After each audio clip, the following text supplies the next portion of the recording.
what are the 3 mistakes you made in Pizza Bust? Pizza Bust भी और overall business के हिसाब से भी कहते हम्म। हैं कि सबसे पहले आपको एक ध्यान में रखना चाहिए कि जैसे फॉर एग्जांपल स्टाफ, हम्म। आपने स्टाफ हायर कर लिया। मैं एक्स जने के पास, एक्स मेंबर के पास गया, उसने कहा मैं हम 3 जने हैं, हम कल से आ जाएंगे। और वो 3 आए नहीं। हाँ। अब वो 3 आए नहीं तो आप तो उनके ऊपर Dependent। डिपेंडेंट थे कि यार मेरे पास 10 स्टाफ की नीड है, 7 मेरे पास पहले से करें, ये 3 आ रहे हैं। मैं उस हिसाब से प्रिपरेशन करता हूँ, मेरे हिसाब से माइंड मेकअप होता है, और कल से वो आते नहीं है, फ़ोन उठाना बंद। वो एक बहुत बड़ी प्रॉब्लम होती है। तो ये चीज़ आपको बैकएंड में मान लेके चलनी पड़ती है। ओके। 1-2 स्टाफ पहले से रखना पड़ता है, या इसके लिए प्रिपेयर होना पड़ता है कि ऐसी सिचुएशन आ सकती है, Yeah। और आती भी है। हाँ, राइट। कि मैन पावर इंडस्ट्री है तो ये चीज़ प्रॉब्लम आएगी ही आएगी। सेकंड चीज़, जैसे हमने फेस की कोरोना जैसे सिचुएशन, उस कोविड सिचुएशन हमने ही नहीं, वो पूरी हॉस्पिटलिटी इंडस्ट्री ने की। सबसे बड़ा इफेक्ट आया हॉस्पिटलिटी इंडस्ट्रीज पे। हाँ, रेस्टोरेंट्स काफ़ी टाइम पे बंद रहे, स्टाफ था हमारे पास। रेस्टोरेंट्स ओपन हुए तो दिन में 2 बजे तक ओपन हुए, जो कि टाइम ही नहीं था रेस्टोरेंट जाने का, कि सही। पीक टाइम होता है इवनिंग में 7 to 10। हाँ। तो वो टाइम ही नहीं था, और रेस्टोरेंट ओपन भी हुए तो कस्टमर्स के मन में डर था, क्या हम जाएं, पब्लिक प्लेस है, राइट। कुछ हो नहीं जाए, कैजुअलिटी नहीं हो जाए। काफ़ी कैजुअलिटीज हो रही थी।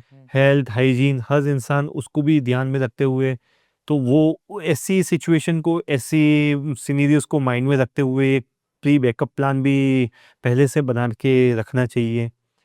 थर्ड थिंग, कॉस्टिंग को लेके, main last but not least, costing को लेके ध्यान में रख के चलना चाहिए कि मेरी कॉस्टिंग अगर ये है, 100 रुपये पड़ रही है, तो मैं अपना पिज़्ज़ा 500 में नहीं बेचूं, या 100 पड़ रही है तो मैं 50 में नहीं बेचूं। सही बात। जैसे मैं इसका एग्जांपल देखिए, लाइव एग्जांपल है हमारे खुद के ब्रांड का। हम खुद ऑडिट करते हैं 5 से 6 महीने में, 4 से 5-6 महीने में हम हर आउटलेट पे हम खुद विजिट करते हैं, जितने भी आउटलेट। और हर 3 महीने में हमारा ऑडिट मैनेजर है, वो हर आउटलेट विजिट करता है। 10 डेज के लिए वो विजिट करता है, हर आउटलेट पे 10 दिन रहेगा, वहाँ पे देखिएगा क्या प्रॉब्लम है क्या नहीं है। और हर 5 से 6 महीने में हम खुद विजिट करते हैं। अच्छा।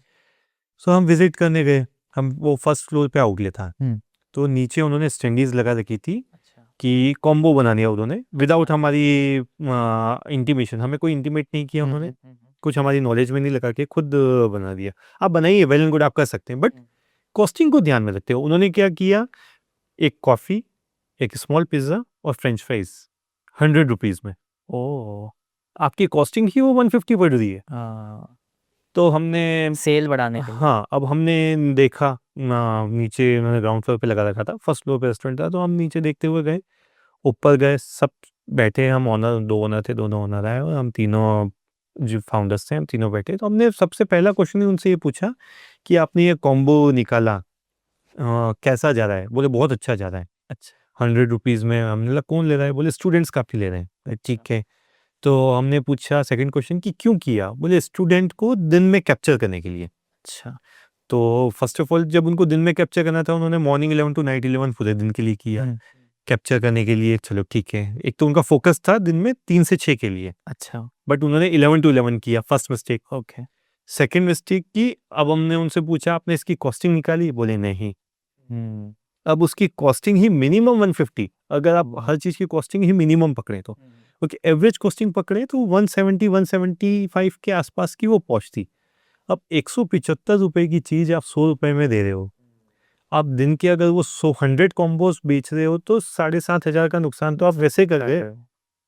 आपने कस्टमर तो बुला लिया, पर जेब से देके आप उस कॉम्बो को एक 10 रुपीज़ प्रॉफिट में दे सकते थे, जहाँ आपको 150 का पड़ रहा है या 170 का पड़ रहा है, तो आप 180 या 160 में आप दे सकते थे, एक बिल्कुल मिनिमम प्रॉफिट के साथ। बट उन्होंने ऐसी प्राइस रख ली जो अट्रैक्टिव तो लगी, बट आपकी पॉकेट को वो हार्म कर दी है। तो ऐसा नहीं करना चाहिए। कॉस्ट बहुत इंपॉर्टेंट है, कॉस्टिंग निकालना कि आपको क्या चीज़ घर में पड़ रही, आप उसमें बोलिए मिनिमम प्रॉफिट ऐड करो।